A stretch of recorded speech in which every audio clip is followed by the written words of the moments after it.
Hermanos,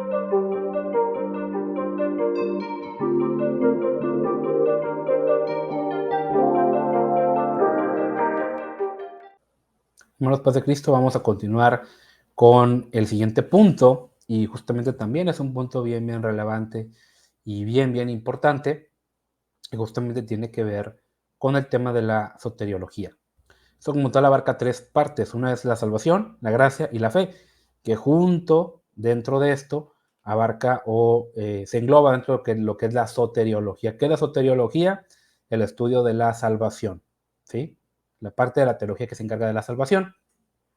Acuérdense, soteriología, salvación, neumatología, Espíritu Santo, cristología, estudio de Cristo, amartiología, estudio del pecado, ¿verdad? Es importante que se familiaricen con esos términos, porque hay que saber, o sea, como cristianos hay que conocer en dónde estamos parados, ¿eh?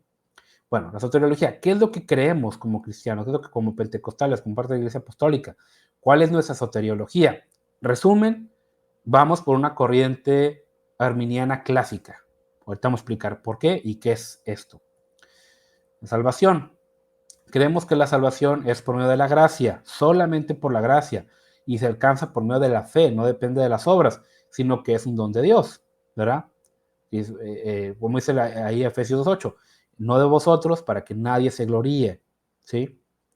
El amor de Dios se manifestó para la salvación en el sacrificio de nuestro Señor Jesucristo en la cruz del Calvario, porque de tal manera amó Dios al mundo, entregó su Hijo unigénito para que todo aquel que en él cree no se pierda, mas tenga vida eterna, ¿verdad? Porque no envió Dios a su Hijo a condenar al mundo, sino para que el mundo sea salvo por él. La fe, el arrepentimiento y el bautizo son necesarios para llegar a la salvación, ¿sí? Fíjate, fe, arrepentimiento y el bautismo, ¿sí? Primeramente la fe. Una persona cuando le es predicado el Evangelio puede creer, se arrepiente y con esa fe y con ese arrepentimiento el Espíritu Santo empieza a orar. Pero es necesario que confirme esa persona que realmente se involucre y tome ese paso de bautizarse. El bautismo es vamos a llamarlo así, es este paso inicial que da el creyente para decir, quiero ser parte de la familia de Cristo, quiero ser parte de la familia de la fe, quiero afirmar públicamente que le entrego mi vida a Cristo, y es el bautismo. Por eso es necesario para la salvación. Ojo, el bautismo en sí no salva, sino que es una confirmación pública, es una declaración pública de la fe. Porque el ladrón que estaba ahí al lado de la cruz de Cristo no se bautizó y fue salvo, ¿sí? ¿Qué significa? Que si una persona ahora sí que en los últimos momentos de su vida cree, se arrepiente genuinamente, esa persona puede ser salva, ¿sí? Yo cómo sé que esa persona creyó genuinamente no lo puedo saber. El único que lo sabe es Dios. Pero una persona que está en sus cinco sentidos, que está cabal, que realmente ha aceptado a Cristo, tiene que bautizarse. Si no está en desobediencia y realmente no se ha arrepentido, no ha creído, etcétera, ¿verdad? Porque es una indicación que Jesucristo dio. Hay que bautizar, ¿verdad? Bueno, ahora, ¿qué más? Queremos que el hombre es justificado por la fe en Jesucristo, a través de quien somos hechos partícipes de la naturaleza divina y experimentamos una nueva vida. Es decir, el hombre, el nuevo creyente, es salvo a través de Jesucristo, ¿sí? Él es quien ya hizo la obra y es a través del Espíritu Santo que nos convence que somos salvos. El ser humano, como tal, no contribuye a su salvación. Lo único que puede hacer es aceptar este maravilloso regalo de la salvación. Es lo único que puede hacer, ¿sí? Por ese nuevo nacimiento, el creyente se reconcilia con Dios y está capacitado para servirle con la voluntad y los dones del Espíritu, que justamente lo hablamos anteriormente. Todo creyente arrepentido debe ser bautizado en nombre de Jesucristo como un pacto con Dios. Marcos 16:16, Hechos 2:38, 10:48, 19:5, perdón. Creemos en la santificación, es obra de la gracia de Dios que nos lleva en el proceso del perfeccionamiento mediante la fe, por el oír la palabra de Dios y por la manifestación del Espíritu Santo. Los que han nacido de nuevo son limpiados del pecado en sus pensamientos, palabras y actos, y están capacitados para vivir de acuerdo a la voluntad de Dios y seguir la santidad sin la cual nadie verá al Señor. Amén.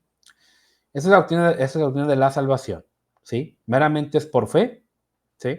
Quien ya dio el primer paso es Jesucristo, o sea, al morir por nosotros, y es el Espíritu Santo quien nos convence de pecado y quien nos lleva a la salvación, quien nos lleva a el perfeccionamiento, ¿verdad?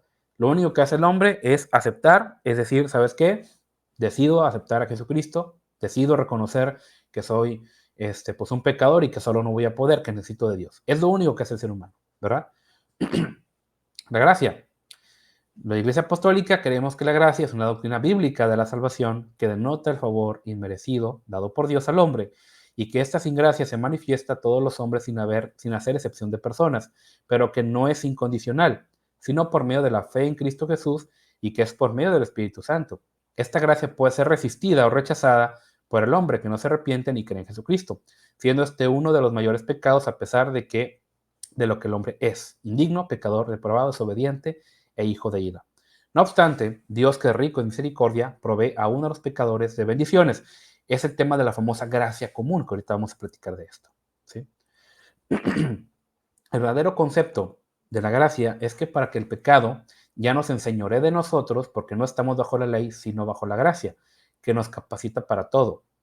La gracia no es una licencia para cometer pecado, pues ella nos enseña que renunciemos al pecado y vivamos piadosamente. Nuestro fruto es ahora la santificación. El verdadero concepto de la gracia es para que el pecado ya nos enseñoree de nosotros, porque no estamos bajo la ley, sino bajo la gracia que nos capacita para todo. Y la gracia no es una licencia para cometer pecado, pues ella nos enseña a que renunciemos al pecado y vivamos piadosamente. Nuestro fruto es ahora la santificación. ¿Sí? Y bueno, por otro lado, también, otro punto importante es la fe. Creemos que la justificación del pecador es una de las doctrinas más importantes expresadas en la Biblia. La justificación es un acto de la libre gracia de Dios, perdón, quien por medio de Jesucristo son perdonados nuestros pecados y nos acepta como justos delante de Él. Eso es posible solamente en virtud de la justicia de Cristo, la cual nos es imputada y recibimos únicamente por la fe en Jesucristo. La evidencia de la fe consiste en confiar plenamente en la palabra de Dios y vivir conforme a ella, pues la fe verdadera demanda un modo de vivir con base en las obras que evidencian la realidad de la fe. Pues no somos salvos por obras, pero sí somos salvos por la gracia de Dios para buenas obras. Es una definición de la cual la fe, vinculada con una determinada manifestación de la vida cristiana, a relacionarla con las cosas que se esperan. Amén. Entonces, la fe. ¿Ok? La fe es un punto bien, bien importante porque a través de la fe o gracias a la fe, el cristiano es perfeccionado para buenas obras. Es decir, somos salvos por la fe, ¿sí? Y hacemos buenas obras no para ser salvos, sino porque somos salvos. ¿Sí? Hacemos buenas obras porque somos salvos, no para ser salvos. Es un punto bien diferente. Hay quien encuentra diferencias entre Santiago 2:14 y 16 cuando dice, ¿no? Pues yo te mostraré, tú tienes fe sin obras, y tú tienes fe sin obras, está muerta tu fe. Yo te mostraré mi fe por mis obras. Hay gente que cree que esto pues es una contradicción, ¿no? En este sentido, pero no. Realmente Santiago lo que está queriendo decir es de que justamente el cristiano es salvo meramente por la fe, pero si esta fe no se muestra, es porque esta fe no es genuina. La fe tiene que mostrarse, la fe tiene que mostrar fruto, ¿sí? Y por otro lado, nosotros creemos en la salvación solo por gracia, no la salvación por señorío. Por ejemplo, dentro del mundo de Internet, por así decirlo, han surgido varios personajes. Uno de ellos ya muy conocido, muy respetado también, John MacArthur. John MacArthur le caemos mal. Lo de John MacArthur le caemos mal porque somos pentecostales. Él es calvinista. Otro de ellos Paul Washer, Sujel Michelén, Miguel Núñez y varios más, ¿verdad? Ellos van por un estilo de la salvación por señorío. Es decir, que tú eres salvo por rendirte a Cristo. Ojo, no estamos en contra de que sí, una persona tiene que rendirse a Cristo, pero para ellos te ponen una vara muy alta para ser salvo en ese sentido, de que no, tienes que mostrar esto y aquello y cuanta cosa para ser salvo. Nosotros creemos en la sola gracia, es decir, la salvación es meramente por la fe. Somos salvos no porque el ser humano haga buenas obras, no porque el ser humano haga grandes labores, no, no, no. El ser humano es salvo simple y llanamente porque cree en Jesucristo, ¿verdad? Así como tal, tiene que ser, ¿verdad? Entonces, es importante definir esto. Nosotros no creemos en la salvación por señorío, que es decir, el ponerle un montón de cargas al nuevo creyente, sino que es por la gracia, y el Espíritu Santo a su debido tiempo irá trabajando e irá mostrando fruto dicho creyente. Pero no es algo que como tal nosotros podamos manipular, que como tal nosotros podamos imponer de cierta manera. Que esperamos que el nuevo creyente de la noche a la mañana ya haga todo lo que esperamos que un nuevo convertido tiene que hacer. No, sino que es el Espíritu Santo en él quien va a obrar, quien va a trabajar y quien va a convencerlo de pecado, ¿verdad? Quien va a llevarlo a este siguiente nivel, ¿verdad? Muy importante reconocer esto para no caer por ahí en problemas o en exageraciones, ¿no? Porque a veces esta idea neopuritana que se empieza a ver en redes sociales, pues es demasiado exagerada. Están como los fariseos que ponen cargas encima de la gente y ellos ni la tocan, ¿sí? Como Paul Washer y otros más ahí condenando de que hay la radio y la tele y el internet y cuánta cosa, sí, pero pues al hijo le regalan un iPhone y le regalan una consola de videojuegos. ¿Dónde queda la coherencia, no?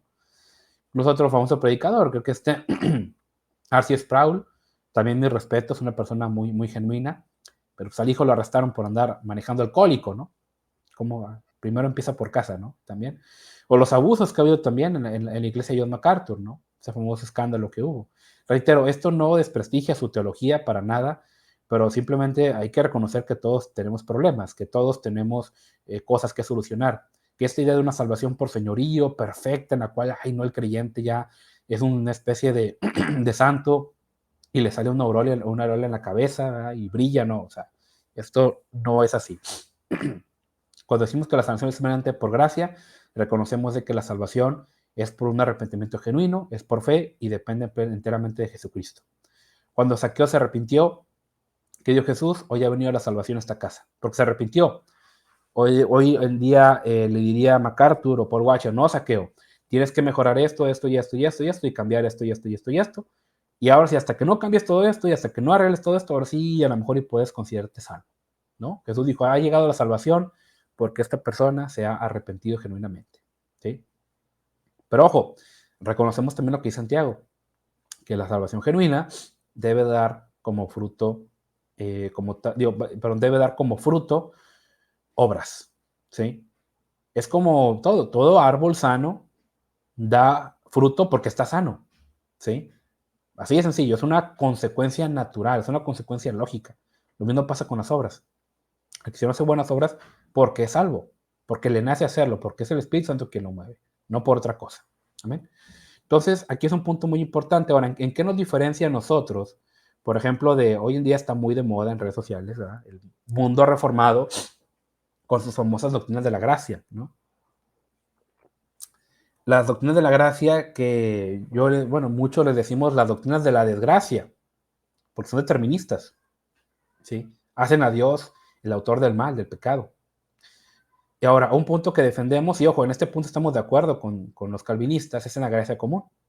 Y lo dice aquí Henry Van Til, Concepto Calvinista de Cultura, un libro, la verdad no me gustó, pero tiene algunos conceptos interesantes.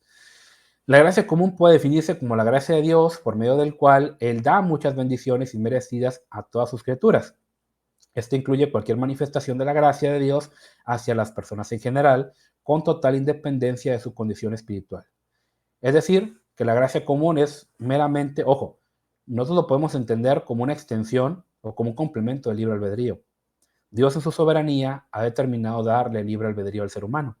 Es decir, que Dios, como dice la Biblia, hace llover sobre justos e injustos, ha dado su misericordia para todos, se ha hecho entendible para todos y nos ha acercado a Él, ¿verdad? Cuando hablamos de la gracia común, hablamos que Dios se ha manifestado y Dios nos ha dado la posibilidad de acercarnos a Él, ¿verdad? De poderle, ahora sí que de poderle aceptar, ¿verdad? Esta gracia acumula poder en Génesis 8:22, 9 del 8 al 15, en Salmo 145, en Mateo 5:43, Marcos 16, primera de Timoteo 4:10, que Dios da, Dios hace llover sobre justos e injustos, Dios nos ha dado un ecosistema, un planeta, capacidades. Dentro de las capacidades estas está el concepto de entender el bien y el mal. Cuando Adán peca, cuando Adán y Eva pecan, caen de la gracia, ¿sí? Y aquí empieza lo que, bueno, muchos le dicen el pecado original o la depravación total, ¿sí? Una consecuencia de la depravación total, que esta depravación total, que el ser humano está orientado a pecar. A su humano le gusta pecar. Su naturaleza lo lleva a pecado. Pero la gracia común es este elemento que está ahí adentro y el cual nos permite identificar el bien.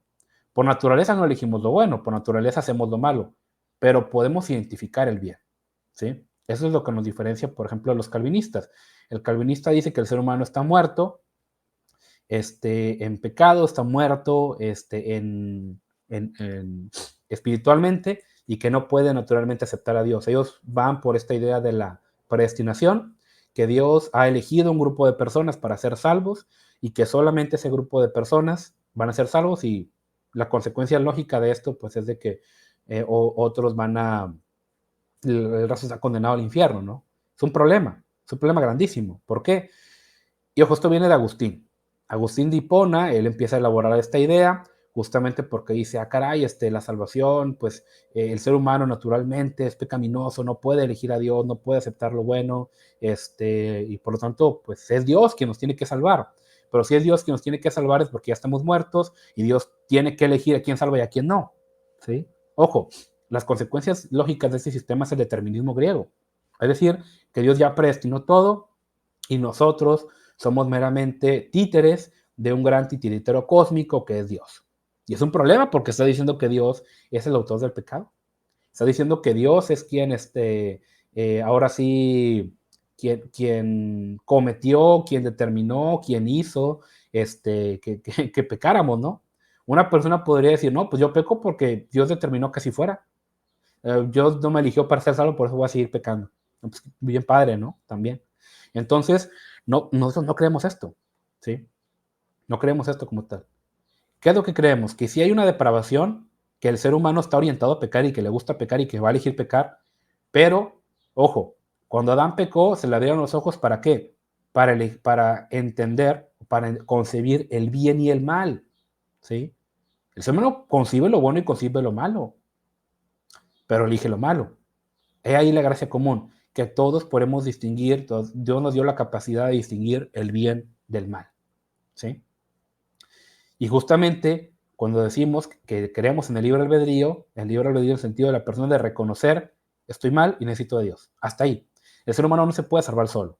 Muchas veces nos acusan los arminianos, oh, ustedes son pelagianos, ahorita vamos a ver qué es eso. Son pelagianos, son semipelagianos, ¿verdad? No, no los creemos, estamos de acuerdo en la depravación total, en el sentido de que el ser humano le gusta pecar y está orientado a pecar, que su naturaleza humana es el pecado. Pero no creemos que el ser humano está imposibilitado para identificar lo bueno, ¿sí? El ser humano es como un prisionero, ¿sí? De su propia naturaleza, pero que anhela salir, que quiere salir, ¿sí? Y Jesucristo es quien viene a la cárcel y te dice, ¿quieres ser libre? Puedes ser libre, pero solamente mediante mí, ¿sí? Y meramente el ser humano reconoce, sí, soy pecador, estoy en una cárcel, quiero salir de aquí. Es Dios quien toma el primer paso al morir por nosotros. Es Dios quien a través de su Espíritu Santo nos trajo el Evangelio. Es Dios quien a través de su Espíritu Santo lleva la predicación, ¿verdad? A través de su Evangelio. Dios es todo, ¿sí? El ser humano no tiene parte en la salvación. Meramente decir, sí, reconozco que soy pecador y que quiero ser libre. Es el Espíritu Santo el quien hace todo el trabajo, ¿sí? Como hay el libro de Apocalipsis. He aquí, tocaré la puerta, abrirá y cenaré con él y él conmigo, ¿verdad? He aquí está la puerta y llama. Alguno oye su voz, abre la puerta, ¿sí?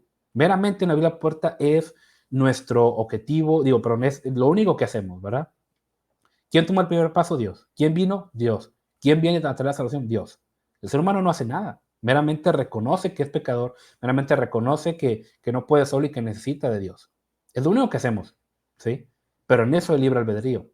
Porque si el ser humano no tuviera libre albedrío, si el ser humano no pudiera, ahora sí que no tuviera la capacidad de elegir o de aceptar el regalo de la salvación, pues entonces Dios sería consecuencia, Dios sería el responsable del pecado. ¿Qué haríamos en esta famosa paradoja de Epicuro? ¿Dios es bueno y es todopoderoso? Sí. Si Dios sí es bueno y es todopoderoso, ¿por qué permite que haya mal en el mundo? Porque si hay mal en el mundo, pues, y Dios es bueno y es todopoderoso, ¿por qué no radica el mal? ¿Sí? No puede o no quiere. Si no puede, entonces no es Dios. Si no quiere, entonces es malvado. ¿Sí? Entonces, si el ser humano está muerto en sus pecados y Dios no los quiere salvar, estás diciendo que Dios es malo o que Dios no puede quitar ese pecado. ¿sí? Tienes que hacer responsable al hombre. Y ojo, esta doctrina de la predestinación la condenaron muchos en la iglesia primitiva. Uno de ellos, Ireneo de León, ¿sí? En este libro, El pastor de Hermas, ¿verdad? También habla justamente acerca de esto. ¿No? Pues un hombre tiene un sueño. Digo, ojo, esto no es para hacer doctrina, es meramente como un tema histórico, ¿verdad? Este hombre tiene un sueño, en el cual ve una torre, hay piedras que van subiendo y piedras que son desechadas, haciendo referencia a que se puede caer de la gracia, las piedras que se apartan del camino, ¿verdad?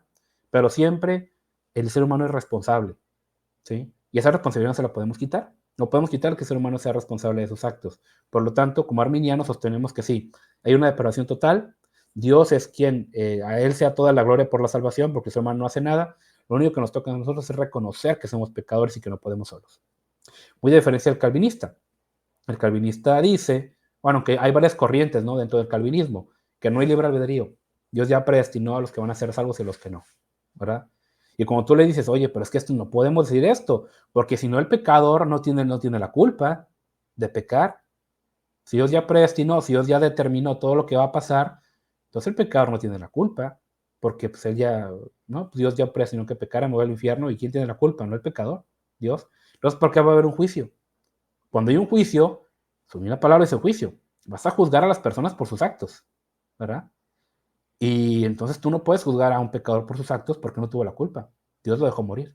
Dios no le extendió su gracia. Dios no lo predestinó para ser salvo, ¿sí? ¿Qué es lo que creemos los arminianos? Que Dios, como es omnisciente y todo lo sabe, sí, Dios ha predestinado a la iglesia para ser salva. ¿Y quién es la iglesia? Todo aquel que ha aceptado a Jesucristo. Dios ya sabe de antemano quién va a ser salvo, sí, en su omnisciencia. El famoso conocimiento en medio de Dios. Dios ya sabe quién va a ser salvo, quién va a elegirlo, pero decide extender su llamado para toda la humanidad para que el ser humano tenga esa responsabilidad. El que creyere y fuera bautizado será salvo, pero el que no creyere será condenado. Dios ya sabe quién va a creer, claro que lo sabe, Él es omnisciente, todo lo sabe. Pero te tiene que presentar el Evangelio para que tú realmente tengas esa responsabilidad. Porque Dios no va a juzgar a nadie que no haya tenido la opción de aceptarlo, ¿verdad? Que dice el que peca bajo la ley, por la ley será juzgado. Pero el que peca bajo la gracia, pues por la gracia será juzgado, ¿no? ¿Verdad? Digo, perdón, el que peca sin ley será juzgado, y el que peca en la ley, por la ley será juzgado. Si es mejor no haber conocido que haber conocido y haberse apartado, dice la Biblia, dice por ahí Pablo en Romanos, ¿verdad? Entonces, como cristianos, es bien importante reconocer esta parte, porque como tal, no podemos hacernos a un lado, no podemos, pues no podemos como tal desligar al ser humano de su responsabilidad para con Dios. Y muchos usan este famoso libro de Romanos, ¿no? Es que la isla dice que para la predestinación, no, fíjate el contexto. El libro de Romanos habla de Israel, ¿sí? Y sí habla que Dios ya... ¿Qué es lo que Dios predestinó? Porque la Biblia sí usa la palabra predestinación. ¿Qué predestinó Dios? Dios predestinó varias cosas. Una, Dios predestinó que Él iba a venir a salvarnos, ¿sí? Dios ya predestinó el Evangelio. Y Dios predestinó que la iglesia iba a ser salva. Cuando Pablo habla de la predestinación en la Biblia, habla justamente que Dios estableció un plan específico y perfecto de salvación para el ser humano. No que eligió a unos y a otros no, sino que Dios estableció un plan y que podemos descansar en la soberanía de Dios, que podemos descansar en que somos salvos gracias a un plan maravilloso y perfecto, que se consuma justamente en la resurrección de Jesucristo. Todo eso ya estaba predestinado, ya estaba orquestado por Dios, estaba diseñado por Dios, y nos debemos gozar en ese maravilloso regalo que es la salvación. Entonces, eso es lo que es la predestinación, no otra cosa. Incluso en el libro de Romanos, en capítulo 9, repito, cuando mucha gente se va ahí, no, o sea, a ver, Dios habla justamente, por ejemplo, de Faraón, y Faraón desde antes ya había decidido no seguir a Dios, y Dios usó el corazón endurecido de Faraón justamente para mostrar las maravillas de Israel. Habla, por ejemplo, oye, a Esaú, a Jacob amé, mas a Esaú aborrecí. Habla justamente de que Dios odió a Esaú, ¿no? Te vas a Génesis, ¿qué dice Dios en Génesis? Jacob y Esaú se reconciliaron. Dios bendijo a Esaú, le dio ganado, le dio tierras. ¿Qué nos dice en Deuteronomio? Dice, ¿qué le dice a Israel? No pases por Edom, no molestes a Edom. Yo le di a Esaú esa tierra, yo le di esa bendición. Ah, caray, entonces, ¿cómo que está que Dios aborreció a Esaú y le dio tierras y le dio ganado y le dio hijos y hasta se reconcilió con el Jacob Esaú? ¿Sí? Y luego me vienes y me dices que Dios lo predestinó para maldición. No, Dios ya sabía que Saúl iba a tener un espíritu débil. Dios ya sabía que Saúl iba a tener una tendencia, ¿no?, hacia tomar malas decisiones. Libremente lo tomó. Jacob también cometió pecado, pero Jacob se arrepintió.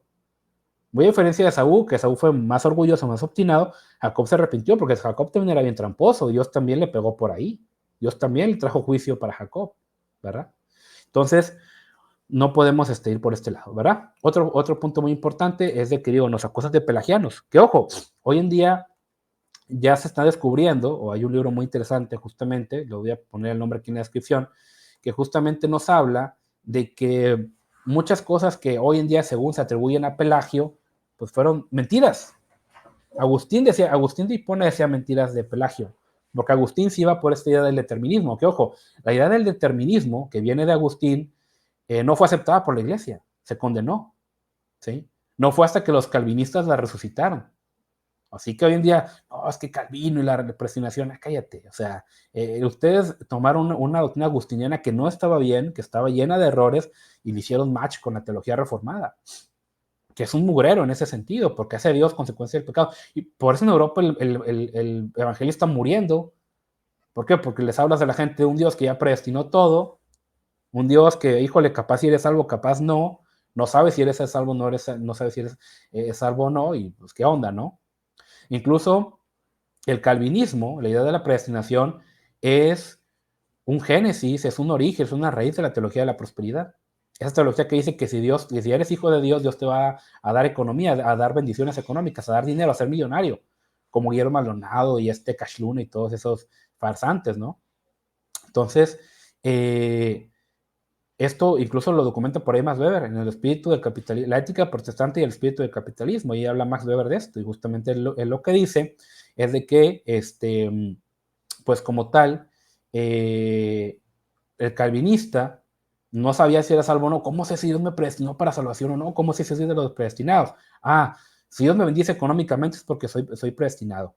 Y ellos desarrollan esta idea, ¿no? Del comercio y cuánta cosa, que hubo cosas buenas, pero también es un génesis de la teología de la prosperidad, ¿verdad? Muy, muy peligroso esto. Entonces, no, es que los neopentecostales son de la teología de la prosperidad. Pues sí, pero esto viene de la teología reformada, esto viene del calvinismo, no es pentecostal, esto no es arminiano. Ahorita vamos a ver lo que creía Arminio y por qué nos consideramos arminianos, ¿verdad? Bueno, ¿qué es el pelagionismo? ¿O qué es lo que Agustín y otros más ahí le adujeron a Pelagio? Adán era mortal por su naturaleza y en la muerte no le sobrevino como consecuencia del pecado. Es decir, que el pecado de Adán solo le afectó a él y no tuvo ninguna consecuencia en la capacidad de la raza para practicar el bien. Los niños nacen en un estado de perfección idéntica a la de Adán antes de su caída. Es decir, no hay transmisión hereditaria de una naturaleza pecaminosa. El hombre puede cumplir perfectamente los mandamientos de Dios, sus pecados se deben a la influencia de los malos ejemplos, la gracia de Dios es una ayuda para el hombre, pero se interpreta equiparándola a los dones naturales, a factores externos, tales como la buena educación.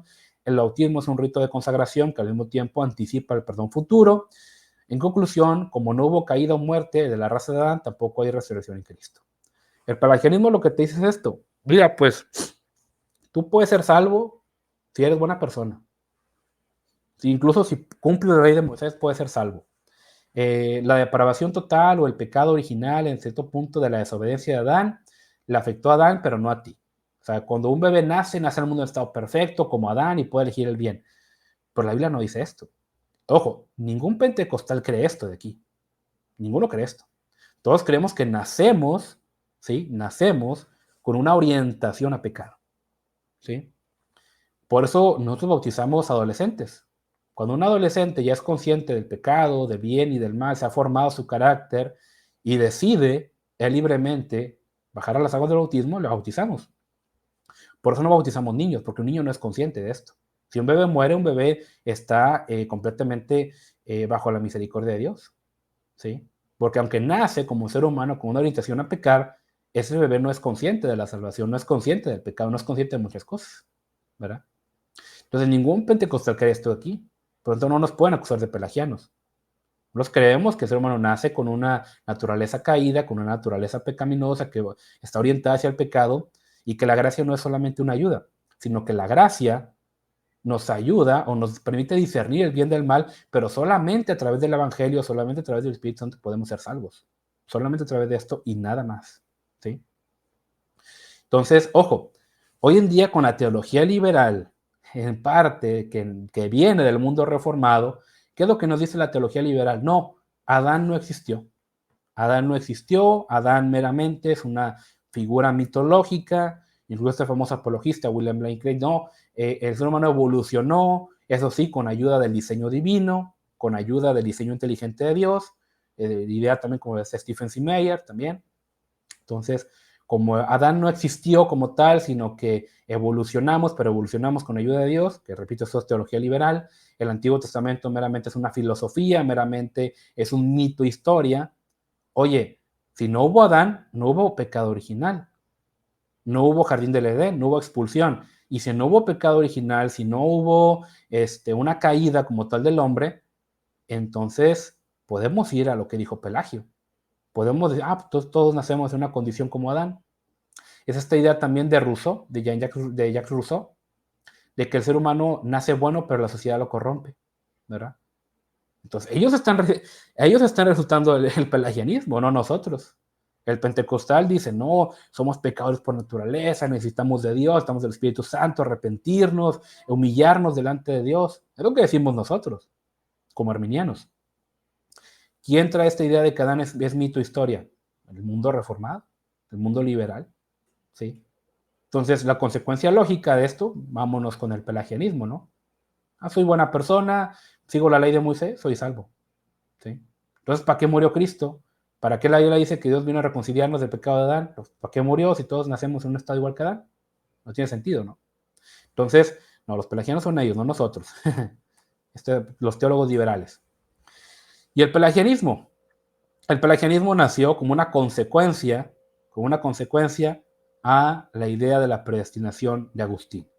El semipelagianismo no nació del mundo arminiano ni pentecostal, sino que nace justamente como una consecuencia de la teología errada de Agustín en este sentido. Los dice por ahí Justo González en Historia del Pensamiento Cristiano. Los así llamados semipelagianos eran en realidad semiagustinianos, que rechazaban las doctrinas de Pelagio y admiraban y respetaban a Agustín, aunque no estaban dispuestos a seguir al obispo de Hipona hasta las últimas consecuencias de su teología. Que reitero, cuando Agustín saca esta idea de la predestinación, que Dios a unos predestinó para salvación y a otros para condenación, dice, no, Agustín, oye, esto no podemos decirlo, eso está mal, ¿sí? Entonces, no, los semipelagianos vienen de ellos. Que ojo, son los calvinistas, incluso hay la tesis de Ken Wilson, las ideas de esto se llama los orígenes del pensamiento del calvinismo y los orígenes del pensamiento agustiniano. Él justamente documenta cómo Agustín toma la idea del gnosticismo. El gnosticismo, esta idea de que, no, Dios ya predestinó todo, Dios ya determinó todo y meramente somos títeres cósmicos, ¿no? Esto es una idea gnóstica, es una idea de un grupo herético ahí que mezclaba la fe cristiana con cosas raras de los griegos, ¿sí? Y Agustín bebió de ellos y de ahí salió la predestinación. El trabajo de Ken Wilson es muy bueno, les voy a poner aquí el link en la descripción. Dice aquí, colocándose entre la predestinación de Agustín y la visión optimista de la naturaleza humana según Pelagio, el semipelagiano Casiano decía haber en el hombre fuerza volitiva remanente, post caída, para poner en movimiento el inicio de la salvación. Ojo, nosotros como arminianos no creemos esto. ¿Qué es lo que creemos? Que el ser humano puede identificar el bien o saber el bien del mal, pero que siempre va a elegir el mal. ¿Qué es lo que hace la diferencia? Cuando llega el predicador, cuando llega alguien y le predica el evangelio y la persona dice, creo, es el Espíritu Santo quien pone en movimiento todo, no la persona. Es lo que nos diferencia del semipelagianismo. En el hombre hay una condición residual que lo posibilita realizar el movimiento inicial de la fe. ¿Sí? Ojo, ¿qué es lo que creemos nosotros como arminianos? ¿Sí? Creemos que la persona es salva meramente por la fe. ¿Sí? ¿Y quién pone en marcha todo este plan? El Espíritu Santo. ¿Quién trajo el Evangelio? Jesucristo. ¿Quién motivó a los escritores del Nuevo Testamento para escribirlo? El Espíritu Santo. ¿Quién mueve la predicación del Espíritu Santo? Por tanto, toda la obra, todo el crédito es para el Espíritu Santo, no para la persona. Por tanto, el hombre naturalmente, como que hoy se me antoja ser salvo, voy a ser salvo. No. Tiene que venir alguien a predicarte. ¿Cómo se arrepentirán? ¿Cómo creerán sin haber quien les predique? No, es la predicación del Evangelio quien lleva al Espíritu Santo, quien es movido por el Espíritu Santo, y la persona dice creo, y ese creo es lo que mueve al Espíritu Santo a trabajar, ¿verdad? Meramente el aceptar a Jesucristo es lo que hace eso, pero el hombre no tiene esa primer movimiento, no hace la primera jugada, es el Espíritu Santo. El hombre meramente recibe el regalo de la salvación, meramente recibe la gracia, ¿verdad? Ahora se pierde la salvación, ¿verdad? Y aquí digo, les puse algunos links, aquí les voy a, se los voy a compartir después ahí en los comentarios. Se pierde la salvación. Y me parece muy interesante ese trabajo de este hermano Fernando Alvarado. Él es también también es pentecostal, pero él es trinitario, él es de las Asambleas de Dios. Ahora, la pérdida de la salvación, se pierde la salvación, ¿sí? Esto tiene consonancia justamente con que Dios no es un titiritero cósmico y el concepto de la apostasía. Ahora, muchas veces podemos ver en redes sociales esta pregunta de, ¿se pierde la salvación? ¿Sí o no? ¿Verdad? Y aquí voy a leerle texto de Ezequiel 18:42. Mas si el justo se apartara de su justicia y cometiere maldad e hiciera conforme a todas las abominaciones que el impío hizo, ¿vivirá él? Ninguna de las justicias que hizo serán tenidas en cuenta. Por su rebelión con que prevaricó por el pecado que cometió, por ello morirá. Y si dijeres, no es recto el camino del Señor, oíd ahora, casa de Israel. ¿No es recto mi camino? ¿No son vuestros caminos torcidos? Apartándose el justo de su justicia y haciendo iniquidad, él morirá por ello, por la iniquidad que hizo morirá. ¿Qué dice Ezequiel? Si una persona hace lo bueno, pero al final de su vida se aparta y hace lo malo, morirá. En cambio, si esa persona hace lo malo la gran parte de su vida, pero se arrepiente y vuelve al camino y hace lo bueno, esa persona vivirá, ¿sí? Por la iniquidad que hizo morirá, ¿verdad? Es decir, que una persona se puede apartar del bien, una persona se puede desviar. Y aquí es muy importante entender esto, el concepto de apostasía. ¿La Biblia habla de apostasía? Primera pregunta, ¿la Biblia habla de apostasía, sí o no? Sí, sí habla de apostasía. ¿Qué es la apostasía? El renegar de la fe, ¿sí? Y esto lo podemos ver muy claramente. Romanos 16:17. Advertencias contra las disensiones y la apostasía. Os ruego, hermanos, que vigiléis de los que causan disensiones y tropiezos contra las enseñanzas que vosotros aprendisteis y que os apartéis de ellos. Segunda de Tesalonicenses 2:3. Que nadie os engañe de alguna manera, porque no vendrá sin que primero venga la apostasía y que sea revelado el hombre de pecado, el hijo de perdón. Pero el Espíritu dice claramente, en los últimos tiempos algunos apostatarán de la fe, caerán de la fe, prestando atención a espíritus engañadores y a doctrinas de demonios. 1 Timoteo 4:1, ¿sí? Apocalipsis 22:19. Y si alguno quitare de las palabras de este libro, de esta profecía, Dios quitará su parte del libro de la vida. Caray, o sea, se puede quitar del libro de la vida. Y de la santa ciudad y de las cosas que están escritas en este libro. El que venciere será vestido de las vestiduras blancas y no borraré. Caray, entonces dice que no borraré es porque se puede borrar.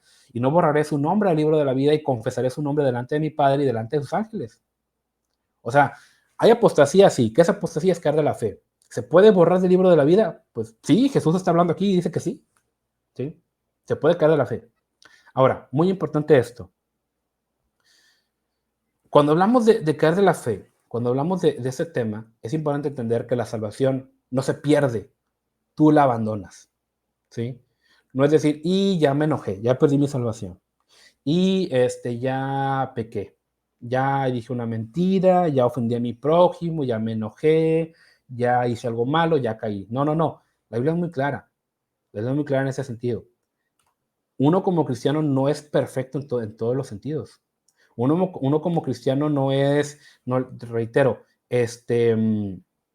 vaya, uno como cristiano no es perfecto en el sentido de que, peco aquí y ya caí. No, no, no. Cuando hablamos de esto, hablamos que el cristiano dice, tenemos abogado para con Dios. Y si una persona peca, pues sabemos que estamos bajo la gracia de Dios y hay que arrepentirnos y hay que buscar de Dios y hay que perdonar y somos perdonados, ¿sí? Pero, es muy importante esto, el cristiano no pierde la salvación cuando comete un pecado, ¿sí? Sino que somos justificados mediante Jesucristo, ¿sí? Entonces, ¿cuándo es cuando un cristiano abandona o entre comillas pierde la salvación? A ver, ¿quién es salvo? El que cree. Y el creyente tiene justificación para con Dios. Ojo, eso no significa que uno va a andar por ahí por la vida pecando, ¿sí? Uno no va a andar por ahí por la vida pecando, y haciendo X, pues al cabo soy salvo, salvo siempre salvo, ¿no? Las consecuencias del salvo siempre salvo, ¿sí? Son de que una persona va a andar haciendo lo que quiera y siempre se va a andar justificando, ¿sí?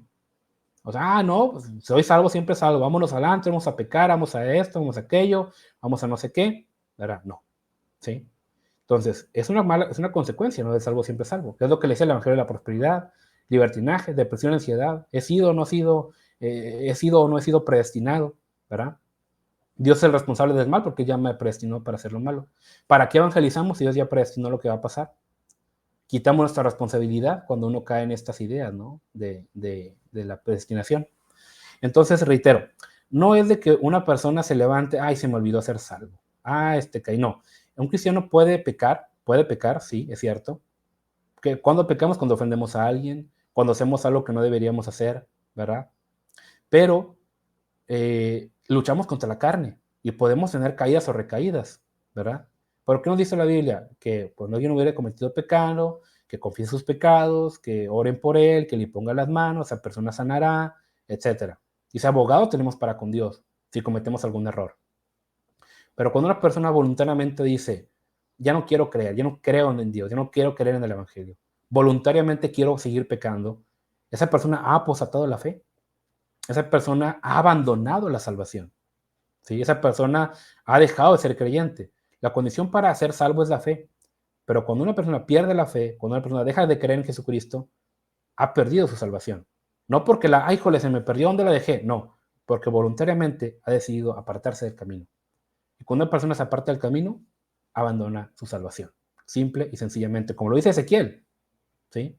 Se apartó voluntariamente, ha decidido hacer lo malo, ¿verdad? Ahora,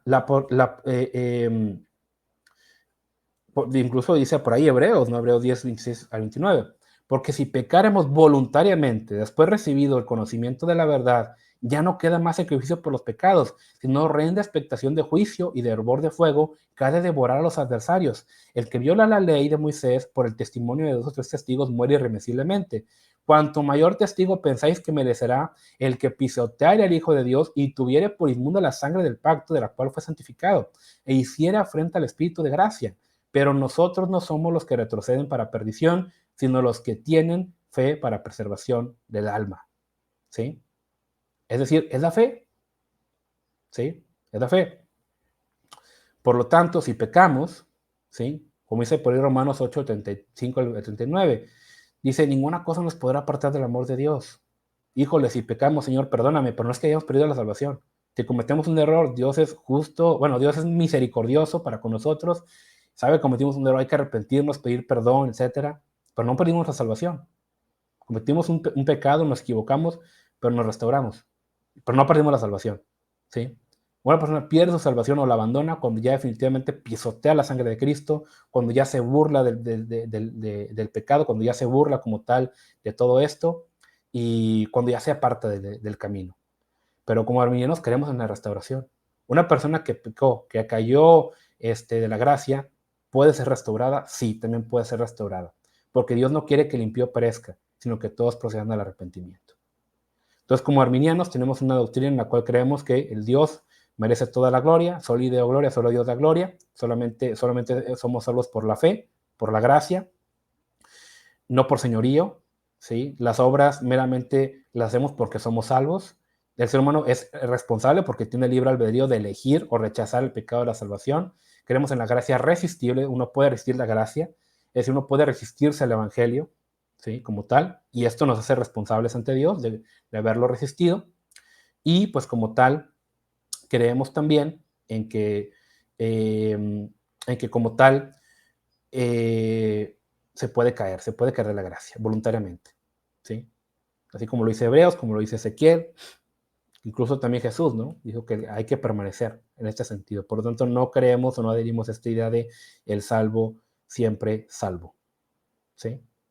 O sea, en ese sentido no vamos por ahí. Reitero, ¿por qué? Porque, porque existe la apostasía. Existe apostasía y Juan 15:6 dice, el que en mí no permanece será echado fuera como pámpano y se secará y los que recogen lo echarán en el fuego que arde, ¿verdad?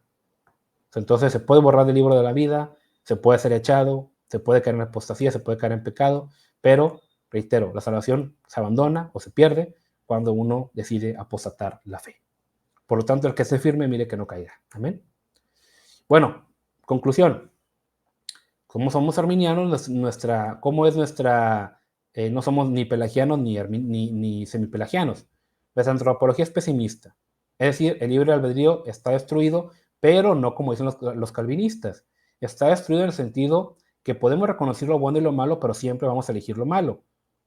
Solamente cuando se nos predica el Evangelio y decidimos aceptar a Cristo, es el Espíritu Santo quien nos da la libertad de estar en Cristo. Amartiología, estudio del pecado. La caída adámica ha alcanzado toda la humanidad, llevándola al estado de la depravación total. Repito, depravación total entendida como que siempre vamos hacia lo malo. Elegimos lo malo y nos gusta pecar. Pero tenemos conocimiento del bien y del mal. Soteriología, el hombre no tiene mérito de la salvación, solamente es el Espíritu Santo. Pero la salvación del hombre en todo principio y fin depende de la gracia de Dios. Por gracia vino Jesucristo, por gracia somos salvos, por gracia alguien viene y nos predica el Evangelio, por lo tanto es Dios y solamente Dios el que nos mueve, quien toma la iniciativa, ¿verdad? No el ser humano, ¿verdad? Meramente en nosotros está la libertad de resistir o no resistir la gracia del Espíritu Santo, ¿verdad? Esa es la diferencia que tenemos. Bueno, hermanos, hasta aquí llega este tema que es muy importante, la gracia, la fe y la salvación, que es la soteriología. Me deseo que Dios los bendiga y nos veremos en una próxima emisión.